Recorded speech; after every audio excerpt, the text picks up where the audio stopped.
Hey, this is Brian again, and I'd like to ask you to do a favor. We can't do this work without people like you, so if you can, please like, share, subscribe, tell your friends about Bring Back the Porch. Being a tourist in our own community gives our residents, our neighbors and friends, a chance to see the community perhaps through our lens organizationally. And so we talk sometimes about the fact that we bring to conversations the visitor's perspective because we're talking about our community in a way that frames it for the visitor. This episode of Bring Back the Porch brought to you by Bernie Leahy, River Street Realty. Let's get you home. And pulling up a chair for this episode of Bring Back the Porch, Jace Anderson from Tourism Medicine Hat. Welcome. Thank you. It's a pleasure to be here. Well, we're glad to have you here. We were talking before we started how this sort of a venue is perfect to promote tourism in Medicine Hat because we have people who are listening or watching from all over the world. And maybe one of them is going to go, Medicine Hat, I should make a visit there. Yeah, we know it happens, don't we? I love the fact that with the reach of who's listening to what you're doing here, you've probably got both ends of that spectrum. You're being listened by people who have a connection to Medicine Hat in Southeast Alberta. They may have worked here years ago. They may have traveled here, have family and friends here. And the other end of the spectrum would be people who have never been here, have never perhaps had the opportunity to be here, but are intrigued by the name often, by the part of the world that we're in and what sort of community thrives in this part of the world. And so the narrative, marketers like to talk about narrative or storytelling and all of those sorts of things. But here we are, and it's one of the things you get to do. Yeah. How do you reinvent yourself every year, every tourist season? Because you don't want to keep beating the drum the same way year after year. You always have to have something new, a new hook. Yeah, that's a great question. It becomes a matter of, I think, layers to the onion. So before I answer that, one of the things I acknowledge is that when somebody's not thinking about travel or visitation or economic development in another community, then our messaging might not be landing, and they're not our primary sort of focus or target market. And so we can have a message in front of them for some time, and it might not land because that's not who we're actually communicating to. Then fast forward a couple of years, even if that's the similar message to what we've been running for a few years, if all of a sudden they're in that sales would call it a buying cycle. They're in that moment where they're open to that information. Then they respond as if it's the first time they've heard it often. And so that's okay. So it's all right if we have some underlying messages that are consistent year over year. To answer your question, how do we continue to reinvent ourselves? And if I don't just lead with caffeine, then what I probably want to say is authenticity. And so reinventing ourselves as a community as we mature or grow or lean into new things that we're passionate about as a community, that gives us the audience or the license to then lift and celebrate those things. And those are often new. And so I think about Travel Alberta celebrating visually our Rise Up Balloon Festival the last couple of years. That's a great example of a community reinventing itself. But it's not a marketer saying, this matters and we should do it. It's somebody humbly saying, the community says this matters, let's celebrate it. Yeah, we celebrate 2025 as being a good year for tourism in Medicine Hat. Yeah. What made it so? Yeah, well, that's a great question. So Travel Alberta worked with Stone Olofsson last year for a summer pulse survey. And one of the sort of the data points that came out of that was really intriguing for me was one of the questions was, my community and area offers experiences that I want to talk about. Straightforward question. But I loved the result because Alberta responded positively to that statement in their survey results in the 70s. So 70%, 75% responded that they feel that way about the community they live in, regardless of where they reside. When we look under the hood for Southeast Alberta, Medicine Hat, and our surrounding area, the number was actually in the 80s. Oh. And so that's rewarding for us as a community. And it's sort of indicative for us as an organization to understand some of the things that we're communicating and some of the responsibility we have and how we tell our community's story. So in 2025, recognizing that, we had wonderful metrics and numbers that came through in our tours. The number of tours that we developed, the number of tours we developed and the number of tours we delivered over the course of the year. We introduced new tours. And the tours specifically are important to me because they are first of all, it's a ticketed tour. And so people are spending their money that they hold on to participate. And so that is an affirmation of value and of interest. We were able to increase the number of tours. We were able to increase the number of the variety of tours that we offer, and then increase the number of people who are buying tickets on those tours. The sellout rate is very high. And so that was a wonderful high water metric of interest for both locals looking to understand or celebrate the community that they call home, and visitors. And whether that visitor is traveling and visiting friends and relatives, so they're engaging with family or friends they have in Medicine Hat, or they're coming here purely out of business or sport or leisure, and they don't have a direct connection to the community, but they want to experience and see who we are. So the tour work, that was a big one for us because it's been something we've been passionate about developing and building. And that came through the Sunshine Trolley. Yeah, absolutely. And so we talk about the Sunshine Trolleys, and that visual has become iconic in a way. I absolutely love that. I don't know that we had the audacity to think that it would be as well received and as popular as it has become. But the reality is there's only so many communities in Canada that offer a trolley service. And so we're very fortunate to have that and to have it growing. The team that we have, and you've had Mo on the call in the past, the team that we have really driving that initiative, pun intended, has been remarkable. And so last year we added a new trolley, or new to us. We're buying them used and retrofitting them, but we added a new to us trolley, and that was a game changer in regards to the capacity that we can deliver and the confidence that we can go to market with. It increases the seat count of what we have available to us. We had over 360 Sunshine Trolley tours delivered last year.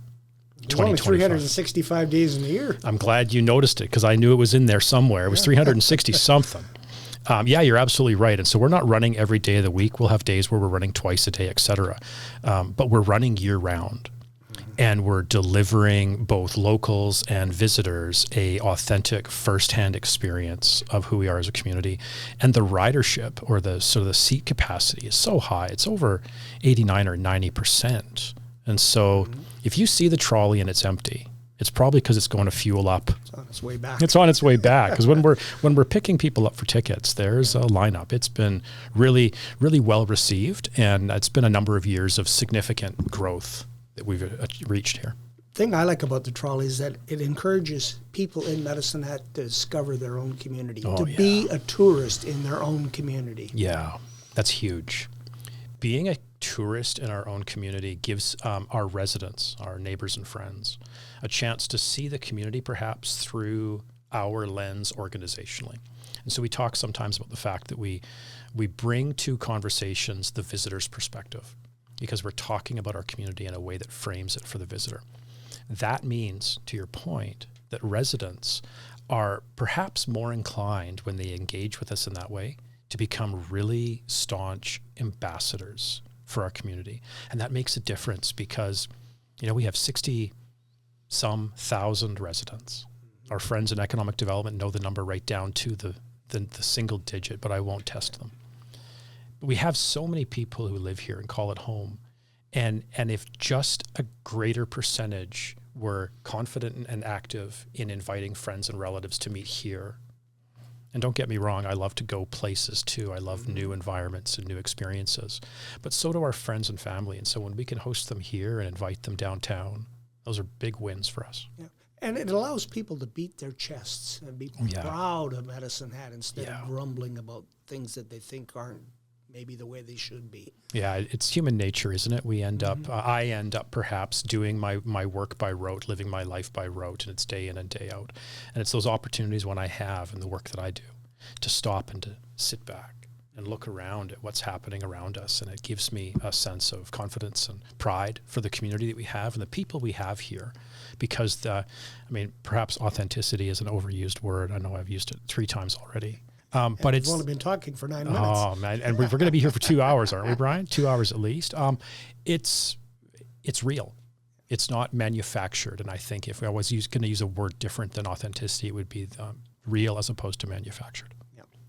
Who do you look to attract from outside of Medicine Hat to visit Medicine Hat? That's a great question. So we look at it sort of traditionally through both a demographic perspective and a psychographic lens, and I'll sort of unpack both briefly.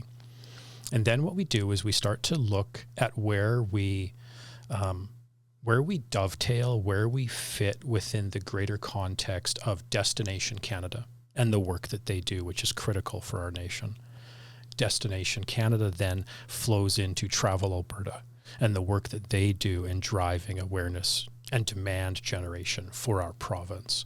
And so we look for alignments there when possible, because that makes it makes our dollar go further when we're speaking with as opposed to in opposition in some contexts. The other thing that we do really intentionally is we take a look at who we are as a community. I won't use the word, but it is that same word again.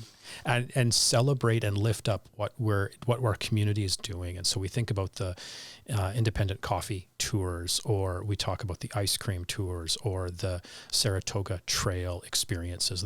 These things are incredibly important because we didn't come up with them in a boardroom. We observed and recognized where both the community was and where the visitor's interest would align. And so that becomes a matter of demographic and psychographic, the sort of the filtering of those things. Our primary market is Calgary. Mm-hmm. It's Calgary. We're just close enough. We have this big life in a small city that an urban center finds compelling, and there are niche segments in the Calgary and Greater Calgary area that are drawn to what we offer as a community. We're seeing growing interest from Edmonton as another urban center, which is very exciting. We obviously get business from southern Alberta in general, South Saskatchewan, a little bit of the interior BC. We do some intentional marketing through some of the northern U.S. states that align from that drive traffic. And that overlaps or dovetails with some of what Travel Alberta does in the states that they promote in for that long-haul drive traffic. If you know that there's an event happening, say an air show in Lethbridge or the Calgary Stampede, do you sort of look for ways that you might catch people as they are heading for those venues or have already come from those venues? Yeah, that's a great question. One of the things that we recognize is that we have a mix of visitor. When we have the visitor that chooses Medicine Hat by destination and they travel to be here. We also have the visitor that is en route traveling somewhere else. And so that's a Calgary Stampede, or our American neighbors to the south are often on their Alaska pilgrimage. Oh, yeah. And we see a fair bit of that traffic through our visitor information center on the highway. And so it's recognizing, to your point, that the traveler might not be looking for us specifically, but when we have the opportunity to intercept them, and to give them a compelling lure or reason to linger in community, then they can be surprised because they weren't expecting it. Mm-hmm. And they go away with it's a win for them, and it's an absolute win for us. And we manage all of that without needing yet a spike belt on the highway. Yeah. Although I've proposed it, I just haven't got permission yet. Okay, well, we'll file that one for a future conversation. There it is. There are things that happen, though, that you are not under your control. Like right now, we see the price of gasoline going up. The Canada-U.S. relations with people being maybe reluctant to go to the U.S., so maybe they're going to visit their own country. All of that in the mix as well. Yeah. So Alberta reminds us, Travel Alberta and the Ministry of Tourism and Sport remind us that our provincial travel is likely about 82% Albertans traveling within Alberta. Okay. So that's the lion's share of who any of our communities see for the most part. And certainly representative of us, although I think we've even been referred to a higher number than 82% in the past. But to your point, there are Canadians who are not perhaps traveling south as frequently. Mm-hmm. They're still traveling. And so a number of the international travel data points suggest that they're traveling internationally perhaps as often. So they're maybe not spending as much time diverting American travel to Canadian travel as I would hope. They're diverting American travel perhaps to elsewhere in the world that they're traveling more to right now. But Canadian travel is up.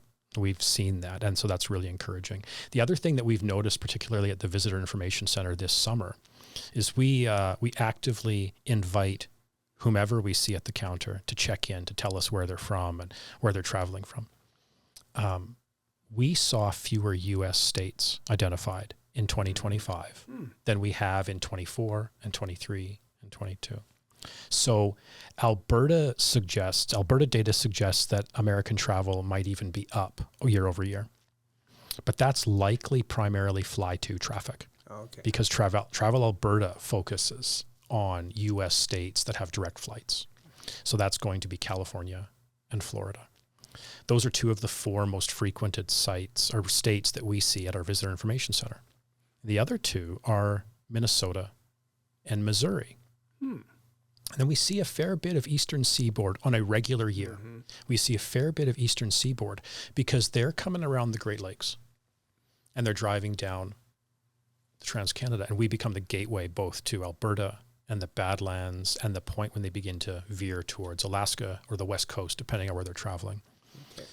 So in 2024, we probably saw 45 or more of the U.S. states check in at our counter. Last year was about 28. So that's not sheer volume of American traveler, but it is indicative of the fact that Destination Canada and Stats Can suggest that American drive traffic to Canada along the parallel from coast to coast is probably down 10%. What impact is the withdrawal of WestJet going to have on tourism here in Medicine Hat? Yeah, that is an unfortunate it's an unfortunate situation, and my heart goes out to our friends and partners at City and at the airport specifically for the work they're doing. I want to frame that as a community loss. It is. I want to frame that as a community loss, and so acknowledge all of that. But don't misunderstand, that airport is a hub of activity day in and day out. And that is a vital connection and link to economic development and community that exists despite whether or not WestJet will be a daily carrier in 3 months or not. So obviously we as a community of 65 to 68,000, we absolutely want daily service, and we ought to have it. And all of those things are true. The airport's critical and busy regardless, or irregardless, if I can say the word that doesn't exist. Yeah, that's real. Yeah. You already have 2 crowns for 2026 in terms of events. Yes. The Grand Slam of Curling in November and the Special Olympics in August. Yeah. That are going to bring a lot of people to Medicine Hat. Yeah, both of those are just remarkable. It inspires me that our community and the leaders in our community, using Grand Slam as an example, it's the leadership of the local curling club that seeks to make something like that happen. And the fact that we can support them in the community can end up in a space where we get to have the privilege of being one of those venues. Both of those events have national recognition. And the Grand Slam of Curling in particular has a very significant and intentional international focus as well, because the teams and the communities that are being promoted to and messaged in. That's huge for us. We don't get the opportunity to have these sorts of feature focus moments on an annual basis. And so to have 2 of them this year is going to be remarkable. And I would add a third that is perhaps a bit more niche, but it carries some very significant weight to who we are as a community and the brand pillars that we lift up. And that is the Canadian Downhill Enduro. So the mountain bike championships, that is an annual tour. We first hosted a leg of that competitive tour in 2023. And they rode the downhill trails in Elkwater. built in part by Alberta Parks and in large part by our friends at the 670 Mountain Biking Club and the riding community here in Southeast Alberta. They're back in 2026. They're coming back. And so we're on that national tour of premier mountain biking venues. And it's incredibly encouraging for the 3 biomes of mountain biking and outdoor culture that have been built and intentionally curated here. It's that Elkwater, it's the city focus, and then what's being done in Red Cliff. All 3 of those unique experiences are a 40-minute ride from each other, and that's big. Yeah. When you talk to the people that come into the tourism center, is there something that you've learned that you could be doing? Have they said, well, have you guys thought about this? Or did you ever consider doing that? Did you ever have an epiphany? Oh, my goodness. One of the joys of working hard to live in an entrepreneurial mindset is the epiphanies happen more frequently than the capacity to deliver on them does. That's good. And so that's a beautiful place to be. It becomes a matter then of curating and understanding what we can move forward on, what has to wait for a little bit more activation. Visitors, locals, yes, we get input and sort of data that tells us, folks that just sort of tell us what they're thinking and feeling and what we think we might be missing. And so, if I go back in time to the beginning of my journey in a tourism capacity, the statement would be water slides. Yeah. Okay. And that's a hearkening to a bygone era to some degree, but it's a recognition of that icon of family and outdoor leisure and those sorts of things. It's not missed on any of our team or partners or friends at City Hall when I, for some time now, have observed that we don't have a large hotel in our downtown core. And for a city of our size, and for a historic downtown that is nestled in the river valley and is as beautiful as it is, we ought to have more accommodation in our downtown. And frankly, as our city, we deeply desire an increase in capacity, more hotel rooms, more campsites. Which brings me to one observation I think that's absolutely worth noting. The City of Medicine Hat and Gas City Campground, they've increased their season this year, which is so rewarding. For the last several years, they've made intentional investments to increase the capacity that they can carry at that site, and that directly translates to more locals that can experience our community from the eyes of a visitor. Because if you're staying there but you live in Medicine Hat, you're on vacation. Yeah. And that's a beautiful thing. And then the visitor that stays there, they get a chance to experience our community in a way that has very real impact. So more campsites mean more visitors in this context. Well, you know what else means more visitors? A longer camping season. Amen. And so, yeah, I just kudos to the folks at Parks and Gas City Campground and the City of Medicine Hat for the leadership that they're providing to see us stretch into that space. It matters. It makes a difference. Have anyone ever suggested that we do something with our riverfront? Absolutely. Absolutely. And we have a beautiful river. I would love nothing more than to be right down in that river. And there's probably some opportunities that exist that are not, they're not so expensive that they're not attainable. It's just a matter of taking intentional steps. And absolutely. Yeah, no, I think the city understands the inherent value we have there. It's a matter of leaning in and getting it right. Let's do some bragging about Medicine Hat. Ooh, I like that. Talk about some of the things that people, if they haven't been or have not been for a long time, that they need to go and rediscover. I would say Medalta would be one of them. Yeah. We used to have Thursday nights down at Medalta there. We used to love to go out there. Food trucks, just sit and enjoy the night and the company of your neighbors. And that COVID kind of took care of that. Yeah. So that would be one that I would start with. I like that. So you're talking about Medalta in the Historic Clay District, obviously, which is a jewel in our crown. It's a national historic site, and it's one of the reasons folks further east who might not be familiar with who we are. It's one of the reasons they know our name and know who we are is because that connection to the history that they lived and their family lived as well. And then what you're referring to on the Thursday night was the market at Medelta. That was great. And so that was a beautiful initiative that leveraged experience and community gathering. That matters. And that really is a large part of what travelers today, particularly the travelers that we're marketing to, travelers today are looking for. They're not inspired to simply check a box and have been to a place, take a photograph in front of the sign. When I was young, we would climb into a vehicle, and on those rare occasions when we did go on a summer vacation, we would slow down as we went past things that were worth looking at. And my dad would point out the window and say, "We're driving past that, get a good look." Yep. We wouldn't stop. We were checking boxes, buying stickers. The traveler today has a completely different mindset in a lot of cases. And it's perhaps no more evident than when I think about the American traveler who's on their pilgrimage to Alaska or to the Rockies. They might not have hotels booked. They have 5 or 6 weeks and they're taking a trip. And so when we intercept them either digitally online or in person at the Visitor Information Center, they're open to being given a reason to linger because that's what they're looking for.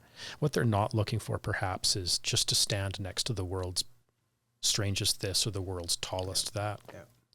But then when we can talk about the activation of the Samus teepee site, Amen, and the Samus archaeological site and the significance, and if we can tell those stories in a way that allows our knowledge keepers in the community to tell those stories firsthand, that becomes something that travelers internationally and nationally and frankly locally are looking for as well. What are people looking for? For us, going back to that being rooted in that word we're not going to use anymore today anyway. I'll use it tomorrow. It's the fact that we have 330 days of sunshine. Yeah. I just saw a report today. It says we're one of the driest places in Canada. 5 of the 10 were in Alberta. I believe it. Dry, drought, okay, but it also means you're going to have good weather. Yeah, we take it for both sides of that coin, don't we? It becomes a lived fact of life here. But 330 days of sunshine and a dry climate means that our campsites can open early. It's not lost on me that we can have golf in December in this city from time to time, and allowing for that means that it's not that you can't see the sun in any other place in Western Canada, but you get more of it here. Your mountain biking can ride earlier and you can ride later. If you love to go on trail walks, we have 170 plus kilometers that the city's invested in, and you can enjoy those longer in the spring and longer into the fall. Whereas the further north you go, when the snow settles in, it locks in for a while. That's a different environment. Yeah. There's another, I think, thing that the city could build on to attract people is the history of the CPR. Yeah. It was the first employer here in Medicine Hat. It's the reason why Medicine Hat exists. And yet you don't see, you have an old train down in Riverside Veterans Park, but not a steam engine, more of a diesel. But I think that there's probably an opportunity there too to develop that history part of Medicine Hat. And bring people here. Yeah, there was, and I recall, and at least one friend in town will kick me in the shins perhaps that I bring it up again, but I recall the conversation in the Historic Clay District about talking about connecting a train that you would be able to go from one through the other, to Highcroft and Medelta to IXL and all the, now there's a lot of logistical reasons why that's a lot of hard work. Stuff over my pay grade. I don't know. But to your point, that would be remarkable.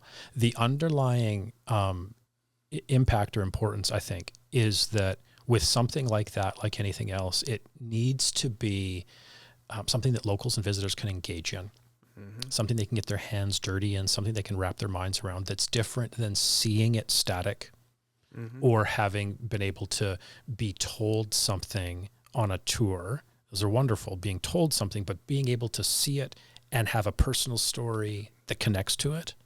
Yeah. We do have a treasure trove of history here in Medicine Hat that a lot of people probably don't pay much attention to, and that is the archives at the Esplanade. A wonderful resource and a wonderful way to spend an afternoon.